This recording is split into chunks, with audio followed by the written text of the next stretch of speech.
Hello doctor, ಈ ನಡುವೆ ತುಂಬಾ ನೆತ್ತಿ ಉರಿತಾ ಇದೆ ಡಾಕ್ಟರ್, ಏನಿರ್ಬೋದು ಕಾರಣ? ನೆತ್ತಿ ಉರಿ ಸರಿಸಾಮಾನ್ಯವಾಗಿ ನಾವು OPD ಬಹಳ ಮಂದಿಗೆ ನೋಡ್ತಿರ್ತೀವಿ. ಹದಿಹರೆಯದ ಹೆಣ್ಮಕ್ಳಲ್ಲಿ ಬಹಳ ಕಾಮನ್ ಇದು.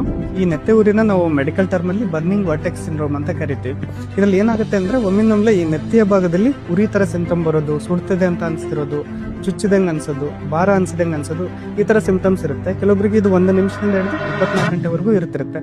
ಇದಕ್ಕೆ ಕಾರಣ ಅಂದ್ರೆ ಏನಂದ್ರೆ ಈ ನೆತ್ತಿಯ ಮೇಲ್ಗಡೆ ಅಂದ್ರೆ ಈ ಮೆದುಳಿನ ಮೇಲ್ಭಾಗದಲ್ಲಿ ಕೆಲವೊಂದು ನರಗಳಿರುತ್ತೆ. ಟ್ರೈಸಮಿನಲ್ ನರ್ವ್ ಅಂತ ಕರೀತಾರೆ, ಆಕ್ಸಿಪಿಟಲ್ ನರ್ವ್ ಅಂತ ಕರೀತಾರೆ. ಆ ನರಗಳು ಕೆಲವೊಬ್ಬರಲ್ಲಿ ಬಹಳ ಹೈಪರ್ ಆಕ್ಟಿವ್ ಆಗಿ ವರ್ಕ್ ಮಾಡ್ತಿರ್ತವೆ. ಅದರಿಂದ ಬರೋ ತೊಂದರೆ ಕೆಲವೊಬ್ಬರಿಗೆ ಈ ಶುಗರ್ ಪೇಷಂಟ್ಸ್ ಅಲ್ಲಿ ಅಥವಾ ವಿಟಮಿನ್ B12 ಅಂಶಗಳು ಕಡಿಮೆ ಆದ್ರೂ ಸಹ ಬರೋ ಚಾನ್ಸಸ್ ಇರುತ್ತೆ. ಮೋಸ್ಟ್ ಆಫ್ ದ ಟೈಮ್ ಈ ತರ ತೊಂದರೆ ಇರೋರಿಗೆ ಮೆಡಿಸಿನ್ ಇಂದಲೇ ಆರಾಮಾಗುತ್ತೆ.